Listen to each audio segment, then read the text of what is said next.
नाज़रीन किराम, खैर मकदम है आपका न्यूज़ इंसाइडर के इस शुमारे में। आज के इस खास प्रोग्राम में हमारे साथ खास शख्सियत जुड़ी हैं जो किसी तारफ़ की मोहताज नहीं है, जो काफ़ी सुर्खियों में रहे हैं, जिनका नाम है ज़हूर अहमद हादी साहब, जो आज तक सरकारी स्कूल में बहैसियत टीचर, बहैसियत उस्ताद काम कर रहे थे। और कल जो JKPSC के नताइज जो सामने आए, उसमें इन्होंने अपनी शानदार मेहनत के बाद, शानदार मुजाहरे के बाद अपने जो मेहनत थी उसको पाई तकमील तक ले गए।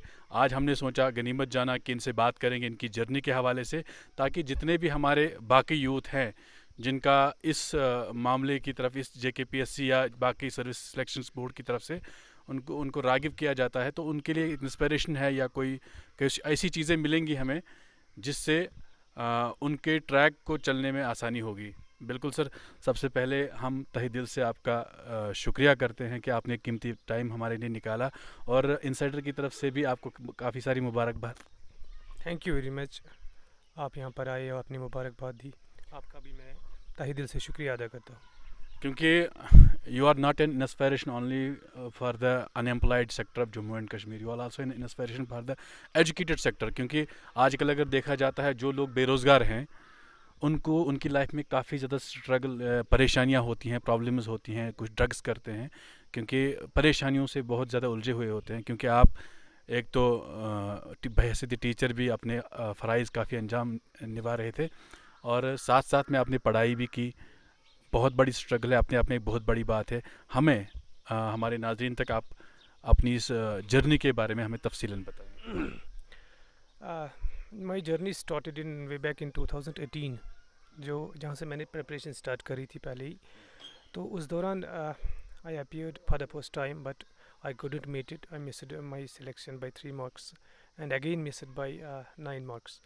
तो बात ये रही कि एक चीज़ जो है, जो आपने बात करी कि जो हमारे यूथ हैं, they are getting deviated or there is delinquency on the side of the youth. Actually what matters is that we have to, हमें एक सोसाइटी जो है, we need to reform the society collectively. There should be some collective effort on the part of every section of the society, where we can develop some culture, where we can develop an ecosystem जहाँ पर there will be eradication of the drugs or like that. तो इस चीज़ के लिए ये ज़रूरी है कि जो सोसाइटी के डिफरेंट सेक्शंस हैं, whether that is from the religious front, whether that is civil society जो हमारी है, whether that is the education जो भी हमारे पास है, whether that is police administration, तो हमें यहाँ पर ये देखना है कि it is not the only कि एक बंदा या कोई एक हिस्सा जो है सोसाइटी का, कोई एक सेक्शन ये सोसाइटी को एक ट्रांसफार्म कर लेगा। इसमें हमें कलेक्टिवली काम कर सकते हैं, जो भी सेक्शंस हैं, जो भी जब मैंने बात की डिफरेंट सेक्शंस की, तो अगर वो एक साथ आ जाते हैं, if they have a collective effort, तब जाके ये पॉसिबल है कि सोसाइटी में अगर कुछ डेलिंक्वेंसीज हैं या कुछ देयर आर सोशल लेवल्स जो हैं, तो that can be only eradicated through that. तो ये एक इम्पॉर्टेंट चीज़ होगी कि कलेक्टिवली हम काम करेंगे उसमें। तो आपकी स्कूलिंग वगैरह कहाँ से हुई, कहाँ पे आपने अपने सर्विसेज अंजाम दिए, और कितनी सारी स्ट्रगल करनी पड़ी इस चीज़ को पाने के लिए? तो मेरी स्कूलिंग यहाँ पर लोकल हाई स्कूल जहाँ पर मैं आज काम कर रहा हूँ एज ए टीचर, तो वहीं से मैंने I enrolled my self in first class, वो वही बैक था। तो वहाँ से देन ये मिडिल स्कूल हुआ करता था, आज वो हाई स्कूल है। तो वहाँ से मैंने अपनी जो प्राइमरी स्कूलिंग की वो कंप्लीट करी। उसके बाद मैं हायर सेकेंडरी को करनाक ज्वाइन किया, and later I pursued my graduation from government degree college Anantnag and post graduation from Kashmir university in department of botany. तो ये मेरी जो एजुकेशन थी ये यहीं से स्टार्ट हो गई। रिगार्डिंग जो आपका दूसरा सवाल है regarding my struggle, see whenever we want to do something in life, तो उस दौरान आपके चैलेंजेस आ जाते हैं, स्ट्रगल्स हर किसी फील्ड में आपको इनिशियली आ जाती है, but the way is how you approach that very phase of life. जब आपका एक स्ट्रगलिंग फेज़ होता है, उस स्ट्रगलिंग फेज़ में हम कैसे अपने आप को कंडक्ट कर देते हैं। See the first thing is time. तो हमारे जी इट रनस, हमारे लिए टाइम बहुत इंपॉर्टेंट होता है, how we manage our time, how we utilize our time, वो हमें हमेशा एम्फेसाइज करना है कि so we should do it in a right direction. My picture has not been rosy all through. See, when I appeared for the first time, in my first attempt, I did appear in the interview, but at the final stage interview में I couldn't do it. और again जब वहाँ पर एक एक demotivation आ जाती है, एक डिमोरलाइजेशन हो जाती है एक इंसान की, अगर आप किसी चीज़ को नहीं कर पाते हो, तो कई बार ये भी होता है कि हम बिखर जाते हैं. बट एक चीज़ जो थी वहाँ पर मैंने कोशिश करी कि मैं जो अपना जो एंथुजियाज़म है उसको मेंटेन रखूँ. आई मिक्सड माई एंथुजियाज़म विद एंजूरेंस. एक पेशन था सिविल सर्विसेज का, और ये था कि सी it is said that failure is not fatal and success is not final.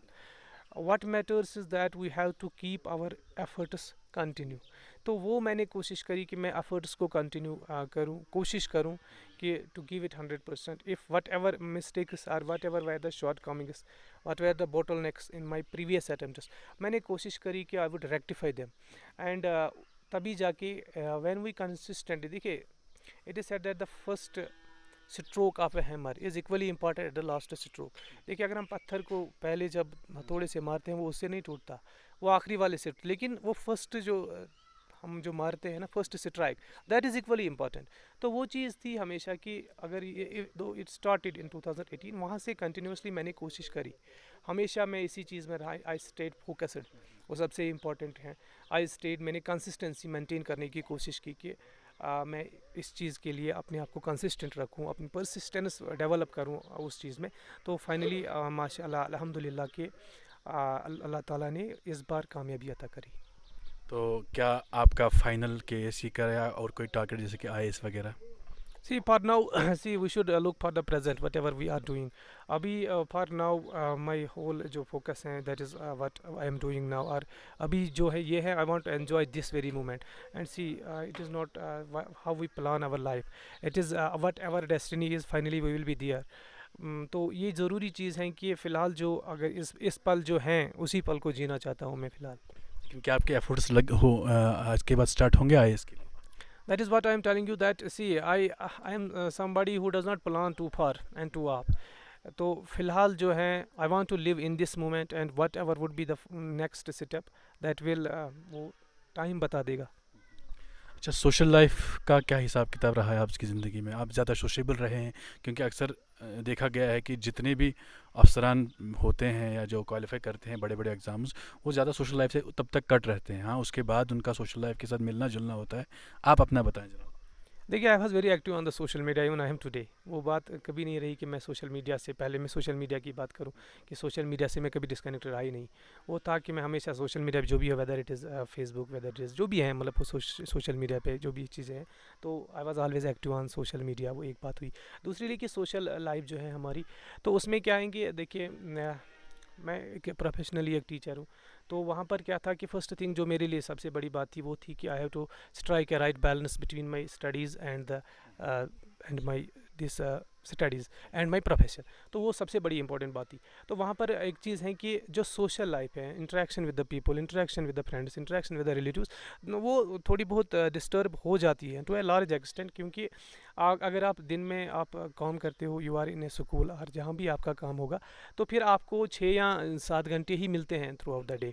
अगर हम वो भी कहीं और सर्व कर देंगे तो डेफिनेटली देन फिर हमारे पास कुछ टाइम बचेगा नहीं. तो मेरी जो इंटरेक्शन थी विद फ्रेंड्स वो उतनी ज़्यादा नहीं रही, और विद माई रिलेटिव्स. लेकिन सोशल मीडिया और जो चीज़ें हैं, I was very active on that, और इवन आज भी हूँ मैं उस चीज़ से. मैंने मतलब डिस्कनेक्ट नहीं किया अपने आप को. यस, देयर आर एस्पिरेंट्स वो जो डिस्कनेक्ट करते हैं खुद को फेसबुक से, हाँ, व्हाट्सएप से, और जो भी सोशल मीडिया ऐप हैं वहाँ से वो खुद को डिस्कनेक्ट ही कर देते हैं, सो दैट दे वो उनकी जो डिस्ट्रैक्शन ज़्यादा नहीं रहे डिस्ट्रैक्शन. लेकिन एक चीज़ मेरी थी कि जब when I used to study, जब मैं स्टार्ट करता था स्टडी को, तो उस वक्त मैं एक चीज़ ज़रूर करता था कि फ़ोन को मैं साइलेंट मोड पे रखता था. तो ये था कि चलो एक जैसे इट वाज इन टारगेट्स, जैसे कि मेरे को 2 घंटे फ़ोन नहीं देखना है. ये मैं सोचता था कि चलो अगर मैं 6 बजे स्टार्ट करूँ, जो मेरा फर्स्ट सेशन होता था वो 3 आवर्स का होता था, या मतलब 6 से 7, 8 या 9 वहाँ तक चल जाता था. तो 9 बजे there used to be dinner. तो उसके दौरान जो आधे घंटे का टाइम होता है, उस दौरान मैं सोशल मीडिया पे आता था. अगर हाँ, क्योंकि स्कूल में भी आपको पता ही होगा कि बहुत सारी now there is lot of digitization, अब ऑनलाइन सब कुछ हो रहा है। तो अगर if there is some information जो कि आपको देनी होती है, या अगर आपके ऑफिस से या कहीं से भी कोई कॉल ऐसी आ जाती है कि यू नीड टू यूटिलाइज, जैसे कि आपको कोई भी फाइल देखनी हो, या उस दौरान तो मैं कर लेता था, लेकिन मोस्ट ऑफ द ये कोशिश रहती थी कि कुछ सेशंस में ब्रेकअप करके यहाँ पर मुझे नहीं करना है। That is what it was through out. काफ़ी सारे सोशल इवल्स हमारे यहाँ समाज में इवाल्व हो रहे हैं, कुछ नए भी जनरेट हो रहे हैं, तो उन सब यूथ के लिए आपकी तरफ से कोई खास पैगाम? See we should utilize our energy in the right direction. आपको जो भी आपके पास मतलब पॉजिटिव सोच लेनी चाहिए होती है। एक चीज़ है कि see who has not problems in life में हर किसी को प्रॉब्लम्स हैं। मे बी समबडी इज़ मतलब facing the issues of unemployment, कोई मतलब किसी और चीज़ से जूझ रहा है। तो so money issues are there, ऐसा नहीं है कि सोसाइटी में नहीं है। There are pulls and pressures, familial issues, और there may be an number of issues जो आपके साथ strike, but everybody has these issues. Now what is important is कि आपको ये देखना है कि ये चीज़ें आपको एनालाइज करनी है कि अगर मैं इस चीज़ में जाऊँ, वट उस में जाके मुझे क्या मिलेगा। Suppose if you are falling trap the drugs, that means you are ruining your life, आप अपनी लाइफ को र्यून करते हो, ठीक है। तो उस चीज़ से आपको क्या करनी है, यू हैव टू यूटिलाइज जो भी आपका टाइम है। आपको कोशिश करनी है कि आपको अपने दिमाग को इतना आइडिया रखना ही नहीं है कि आप you will fall trap to these things. तो वहाँ पर हैं, क्योंकि देयर आर ड्रग कार्टेल्स जो एक्टिव होते हैं, या बहुत सारी चीज़ें होती हैं। तो इसी अगर आप इस बारे में आप देखिए कि इम्हान जो है, इम्हान श्रीनगर बहुत काम कर रहे हैं इसमें। इवन गवर्नमेंट ऑफ इंडिया और government of UT of Jammu and Kashmir जो ड्रग एडिक्शन पॉलिसी है वो उन्होंने लॉन्च करी है। तो we have drug addiction centres located at different places, वो भी हैं। तो that means Jammu Kashmir almost became the first UT जिन्होंने एक comprehensive drug addiction policy launch करी है। तो दैट मीन्स अगर हम यहाँ पर बात करेंगे गवर्नमेंट की, तो वो अपनी तरफ से काम कर रहे हैं इस चीज़ के लिए। But at the same time आपको हमें ये भी देखना है कि जैसे कि मैंने एट द आउटसेट बता दिया कि there should be a collective effort on the part of the civil society, on the part of the religious scholars जो हमारे हैं, on the part of the जो कि इंस्टीट्यूशंस हैं हमारे, whether that is in the private sector और in the public sector. दोनों sector में हमें देखना है कि एक मिलजुल के काम करना होता है। वी हैव, अगर हम स्कूल देखिए, अगर मैं आपको अपनी स्कूल की बात बता दूँ, या डिपार्टमेंट ऑफ एजुकेशन की बात बता दूँ, या जो भी डिपार्टमेंट्स हैं, देखिए ड्रग एडिक्शन रैलीज हो रही है, there is sanitization of the youth, there is मतलब different youth are educated regarding the ill effects of the drugs. तो वो चीज़ें हैं जो कि हैं। इवन सोशल मीडिया जो है, और for that matter media in general, तो it has its own role to play. That means अगर हम इसकी बात करेंगे, ड्रग्स की बात करेंगे, या जो भी सोशल एवल्स हैं that are prevalent in our society, I think it needs only the collective effort. All the जो भी हमारे जो सेक्टर्स हैं, जो भी हमारे जो डिफरेंट जो सोसाइटी में है, सब चीज़ें उनको एक साथ आके इसमें काम करना पड़ेगा, तब जाके we can be able to eradicate this menace from our society. तो यही चीज़, लेकिन at the same time youth को भी ये ज़रूरी है कि अगर you feel you do feel worries, you do have in life different types of problems maybe you may be facing, तो वहाँ पर अगर आप एक ही चीज़ के पीछे लगे रहोगे, तो दैट मीन्स आपको ये भी एनालिसिस करनी है कि what I am doing with my life, वो चीज़ भी ज़रूरी है। But at the same time we have to kindle their conscious, उनका इनर कॉन्शियस हमें किंडल कर देना है, हमें इग्नाइट कर देना है। See it is said that conscious as a source of ethical guidance, एक टर्म आ जाती है, एक एक्सप्रेशन आ जाती है, जहाँ पर हम ये बता दें कि हमारी जो कॉन्शियस है we have to ignite it somehow. तो अगर हम उसको इग्नाइट कर सकते हैं, अगर डिफरेंट सोसाइटीज़ के जो मेंबर्स हैं अगर वो कर सकते हैं, हमारी सिविल सोसाइटी के या रिलीजियस लीडर्स के, तो फॉर दैट मैटर, और जो मैंने बात करी आपसे, तो तब जाके ये मुमकिन है कि हमारे जो सोसाइटी में ये चीज़ें हैं तो they will get eradicated. Jammu Kashmir PSC का जो एग्ज़ाम है 3 मरहलों का होता है, प्रीलिम्स, मेंस एंड इंटरव्यू। आपको इन तीनों में डिफ़िकल्ट कौन सा लगा? सी दिस, अगर हम इन तीनों स्टेजेस की बात करेंगे तो competition is at every level, आपको तो हर जगह कंपटीशन तो आपको फेस करना पड़ेगा। नाउ अगर डिफ़िकल्ट कौन है, अगर हम when we start preparing for this examination, तो हमारा जो मेन टारगेट होना चाहिए दैट शुड बी मेंस। तो मेंस से आपके प्रीलिम्स निकल के आता है, ठीक है। तो अगर हम मेंस पे ही अपना फोकस पहले, जैसे कि अगर मैं आपको यहाँ पर अपनी एक्सपीरियंस शेयर करना चाहूँगा, when I started preparing for this examination, तो मेरा जो टारगेट था वो मेंस ही था। तो मेंस अगर हम एक डिटेल से पढ़ देते हैं तो prelims that becomes a by product of mains, वो आप उससे निकाल सकते हो। नाउ अब टफनेस की बात करेंगे, और क्योंकि लेवल ऑफ कंपटीशन है तो वहाँ पर I think at every stage you have to give your 100%। आपको हर स्टेज पे कोशिश करनी है, you have to manage it well. आपको एक प्रॉपर स्ट्रेटजी के हिसाब से चलना पड़ेगा। इफ़ यू स्ट्रेटजाइज वेल, अगर आप एक स्ट्रेटजी बनाते हो कि हाँ I will manage my mains examination, prelims examination then mains examination, हाँ अप्रोच डिफरेंट है दोनों का, लेकिन मेन्स में पढ़ के जैसे कि जो डिफरेंट बुक्स हमारी होती हैं हमारे, अगर हम उनको डिटेल में पढ़ते हैं तो आपका जो प्रीलिम्स का सिलेबस है तो वो ऑटोमेटिकली कवर हो जाता है। तो दैट इज़, अगर आप इसको ऐसे लेंगे कि फर्स्ट ऑफ ऑल मैं प्रीलिम्स कर लेता हूँ तो then you may face difficulties. तो आपको your target should be mains, आपको उस हिसाब से पढ़ना पड़ेगा कि मुझे मेंस के लिए अपियर होना है। तो जो प्रीलिम्स है ना that will be by product, except see we have the CSAT in the prelims examination. जहाँ पर एक प्रॉब्लम हो जाती है कि कभी कभी हम उसको लाइटली ले जाते हैं कि क्योंकि क्वालिफाइंग नेचर का पेपर है, you have to only score 33% marks in that.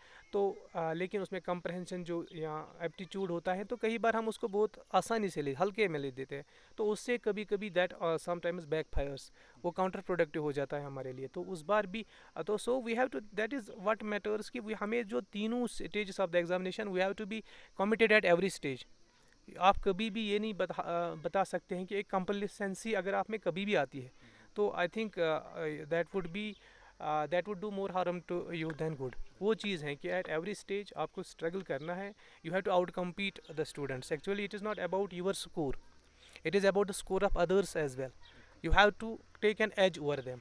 अगर आप उसमें कामयाब हो जाते हो तो take an little question over them. See at the end of the day अगर आप देखोगे देयर इज़ ए स्लाइड, आप 50 मार्क्स में तो पूरा का पूरा जो लिस्ट होता है या 100 मार्क्स में तो वो फॉल होता है, या even at the preliminary stage भी आप देखोगे बहुत कम मार्जिन हो जाता है फिर जो आपका final selection. Even suppose if there are students who are not selected, वो ब्रिलियंट स्टूडेंट्स होते हैं, इट इज़ नॉट कि वो इस बार ड्रॉप हो गए। जैसे कि आप देखोगे कि 700 plus candidates appear in the interview but they couldn't make it। That doesn't mean कि उन्होंने एफर्ट नहीं करी है, उन्होंने या और उनमें किसी चीज़ की कमी है, but what matters so many factors होते हैं इसमें कि they need to go your way. अगर वो आपके हक में जाते हैं तो देन ओनली आपके जो सिलेक्शन के चांसेस हैं वो ज़्यादा हो जाते हैं, वो बढ़ जाते हैं उस चीज़ से। तो इक्वली इंपॉर्टेंट ये भी कि एवरीबॉडी इसमें एक एफर्ट लगा देता है, वो अपना 100% देता है इस एग्जामिनेशन में, that is what makes it tough. तो ये चीज़ रहेगी कि आई थिंक एट एवरी स्टेज, हाँ एक जब हम इंटरव्यू स्टेज में आ जाते हो तो तब हम ये बता सकते हैं कि अब शायद हमारे को इतना नहीं करना है, क्योंकि मेंस तक जो मेन होता है हमने बहुत कुछ किया होता है, और इंटरव्यू में हम कभी बता देते हैं कि लक होता है, लेकिन डजंट मीन कि हम उस बार प्रिपेयर करना छोड़ देते हैं, हमें उस बार भी उतना ही प्रिपेयर करना पड़ता है। लेकिन हाँ एक हर बार अप्रोच डिफरेंट रहती है आपकी, आप एक ही अप्रोच से नहीं चल सकते हो, वो ज़रूरी चीज़ है कि अगर हमने एक ही अप्रोच वहाँ भी अप्लाई कर दिया दूसरे में भी तो वहाँ पर डिफ़िकल्टीज आ जाती है। बट द वे इज़ कि तीनों स्टेज इंपॉर्टेंट है। यस आफ्टर, जैसे कि मैं आपको अपनी एक्सपीरियंस बता दूँ, मैंने qualified means for the first time, तो इंटरव्यू मैंने बहुत हल्के में ले लिया। अर्थात चलो ठीक है, मैंने सारी चीज़ें I have already completed them, I think वो मेरे लिए अच्छा रहा ही नहीं इन द सेकंड स्टेज। और ये भी है कि आपको शल में भी नहीं जाना है। सेकंड स्टेज की बात करूं, जब मैं दूसरे इंटरव्यू में आया तो तब मैं थोड़ा ज़्यादा ही कुछ सीरियस हो गया, नर्वसनेस आ गई।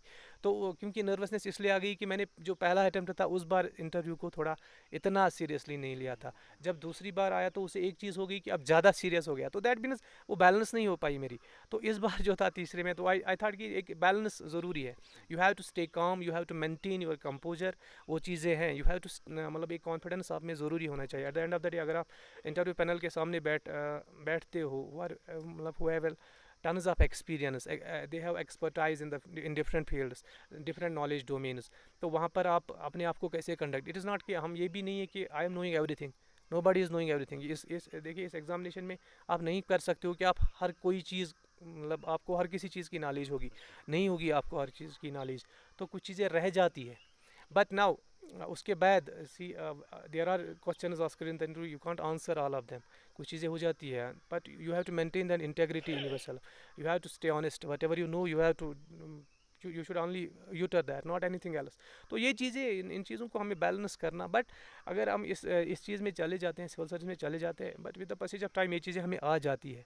सी there is mentorship available nowadays, there is so much information revolution हमारे पास है, हमारे पास मतलब डिफरेंट रिसोर्सेज हैं जहाँ से हमें इंफॉर्मेशन मिल जाती है। We can collect tons of information from every side, हमें मेंटोरशिप मिल सकती है, और there are scholarship tests are being conducted.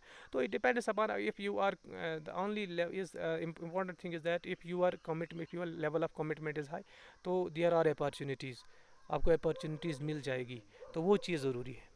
तो आखिरी में आपसे ये जानना चाहेंगे कि जो एस्पिरेंट्स हैं JKPSC के, जो अपना लक भी आजमाएंगे या अपना हार्डवर्क भी देखेंगे कितना सक्सेसफुल रहता है, उनके लिए स्ट्रेटजी क्या रहेगी, कौन कौन सी बुक्स वगैरह उनके लिए काम मुफीद रहेंगी? तो अगर हम बुक्स की बात करेंगे इसमें, तो सी फर्स्ट ऑफ ऑल, अगर डिपेंड्स अपॉन कि आप किस स्टेज पे अभी प्रेपरेशन में हो। If you are starting from a scratch, तो वहाँ पर आपके लिए सबसे इंपॉर्टेंट यही चीज़ होती है कि you will go through the text books, जो NCERT टेक्स्ट बुक्स होती है, तो वहाँ से आप स्टार्ट कर दोगे। जो मतलब what has been my practice, I started with the text books जो है 5th से लेके मैंने 12th तक की टेक्स्ट बुक्स जो थी, हिस्ट्री, जियोग्राफी, इकोनॉमी और जो भी टेक्स्ट बुक्स हैं, उनको मैंने मतलब पहले कंप्लीट कर दिया। बट यू हैव टू मतलब सेट अ टाइम फ्रेम कि मुझे इन टेक्स्ट को इतने टाइम में करना है, वो बहुत ज़रूरी है।